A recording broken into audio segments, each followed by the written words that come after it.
Hey, it's Marin, and this is the 2020 yearly forecast for Scorpio Risings. We'll get started with what the astrological transits are for 2020 and what's happening indicated in the planetary alignments in your chart. Then we will look at the tarot cards, look at the oracle deck, look at the law of attraction cards, and see what guidance is coming through for you as Scorpio Risings for 2020. So starting out, we will look at the outer planets, or the slower moving planets, to see what areas of our life are really getting focalized for longer periods of time for this year. So at the very end of 2019, Jupiter moved into your Capricorn third house, bringing its Jupiterian significations of expansion, wisdom, knowledge, and opportunity into your area of life regarding communication, short-term travel, and siblings. So for all of 2020, you can expect that area of your life to be enhanced, blown up, and have opportunity hitting you there. Jupiter will be sextile Neptune and Pisces in your fifth house, meaning that the expansion, opportunity, and growth in your third house of communication, short-term travel, or siblings is allowing you to go after your dreams in terms of creativity, romance, or children in your life. This will go exact on February 20th, July 27th, and October 12th, so you can look at those days and those points, those times, for specific opportunities that will line up potently. Also, Jupiter will be conjunct Pluto for 2020 in your Capricorn third house. Jupiter expands and brings opportunity, and Pluto is crisis, trauma, and transformation. So that Jupiter aligning with Pluto is blowing the lid off of the pressure cooker. Your third house really has been getting hit by the boneyard, really has been changed and revolutionized through breakdown to be broken through. And so Jupiter conjoining Pluto this year is kind of the final lid being blown off of this area of your life being so activated, of communication, short-term travel, and siblings, really having the rug pull out from underneath it to start anew. The dates that this Jupiter conjunct Pluto are exact are April 4th, June 30th, and November 12th. Jupiter will station retrograde at 27 degrees of Capricorn on May 14th, and Jupiter will station direct at 17 degrees of Capricorn on September 12th. So that those points 27 and 17 Capricorn, if you have any planets or points there, you can expect those times at those planetary significators to be very focalized for growth and expansion. At the very end of 2020, on December 19th, Jupiter will enter Aquarius, and it will conjoin Saturn at 0 degrees of Aquarius at December 21st. So that the very end of the year, Jupiter will expand into your fourth house of home, family, and property, and conjoin Saturn, the planet of limitation, boundary, and structure, to form a new paradigm for existence in your fourth house of home, family, and property. But that will not happen until the tail end of 2020. Most of this year, the expansion will be in your third house. So let's move on to Saturn, who brings limitation, structure, boundary, black and white karma lessons, and it's been in your Capricorn third house for quite a few years now, bringing the lessons into that area of your life. But on March 21st, Jupiter will enter Aquarius in your fourth house, bringing the limitations and the lessons into home, family, and property in your life. On May 11th, Saturn stations retrograde at 1 degree of Aquarius, and it will re-enter Capricorn on July 1st. It will then station direct at 25 degrees of Capricorn on September 29th and re-enter Aquarius on December 17th. So there will be this back and forth of limitations and growth happening between your fifth house of, or your fourth house of home and family, and your third house of communication and siblings. So that is the two areas of life that you'll be learning through this year. Let's move on to Uranus. Uranus is in Taurus in your seventh house, bringing a revolutionary, unexpected, rebellious, innovative activity into your seventh house of relationships and partnerships. It will still be there for quite a few more years. It's already been there. It probably has been shaking up your relationship world.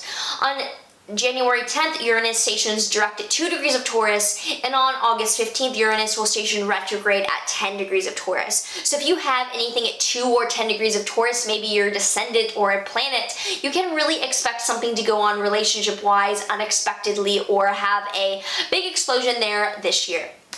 Pluto is still in your Capricorn third house, bringing the crisis, the trauma, the transformation, the breakthrough to break down, and things like that. The metamorphosis in your Capricorn third house of communication, siblings, and short-term travel. And so on April 25th, Pluto stations retrograde at 24 degrees of Capricorn, and then October 4th, Pluto stations direct at 22 degrees of Capricorn. If you have anything, maybe your IC or even a planet at 24 or 22 Capricorn, that will be specifically focalized for a breakthrough metamorphosis skin shedding moment this year. So with the outer planets out of the way, let's move into the inner planet retrogrades. When a planet is retrograde, its significations are delayed, reverted, reversed, or internalized. It's kind of an undoing or an opposite motion to that signification. So for Mercury retrogrades, the significations of communication, intellect, coming together, making plans are internalized, reversed, delayed, or have to be taken inward and reconsidered. The first Mercury retrograde will be February 16th through March 9th, between your Pisces 5th house and your Aquarius 4th house. So watch out for signing contracts or starting anything new regarding sibling or regarding home and family, and also regarding fun, creativity, romance, and children in your life. June 18th through July 12th, there will be a Mercury retrograde between your Leo 10th house and your Cancer 9th house. So watch out for things regarding career and also things regarding foreign travel or higher education.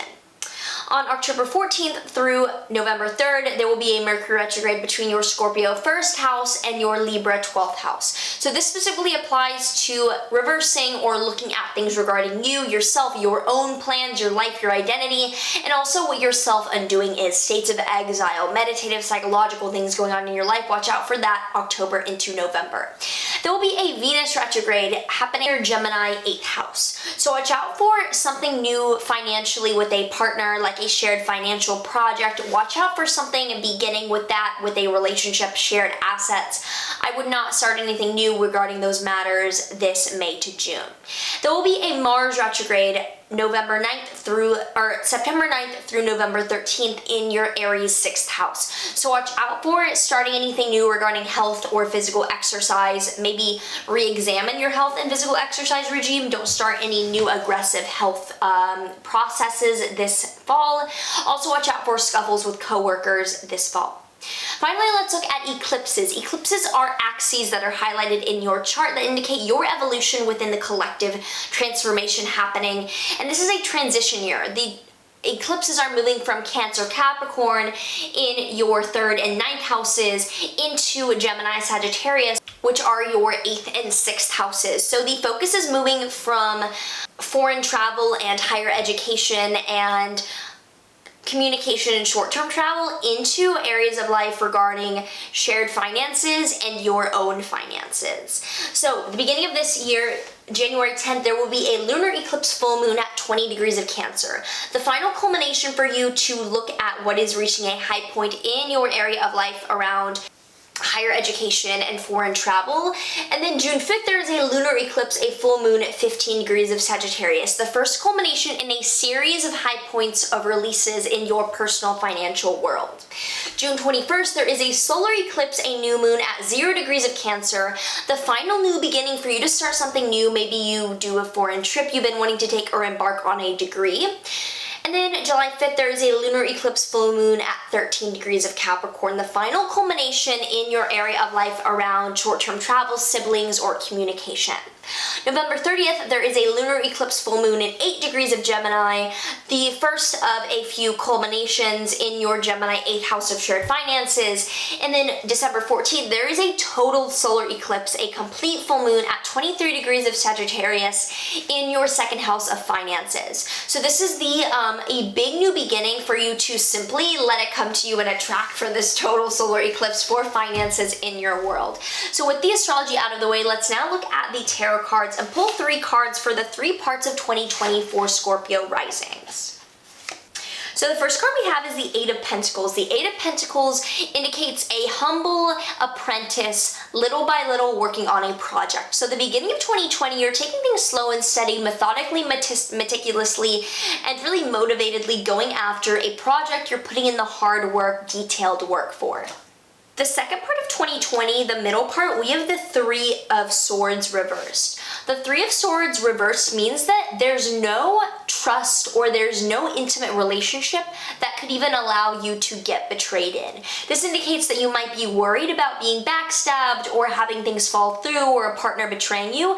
This is indicating that there won't even be that intimacy or that depth for you to be betrayed about, that the deal is not going to get done. Last part of 2020, we have the Ten of Cups reversed, which upright indicates the ultimate happy ending, and reverse kind of indicates like the letdown ending where the audience is booing, like throwing fucking tomatoes at the stage.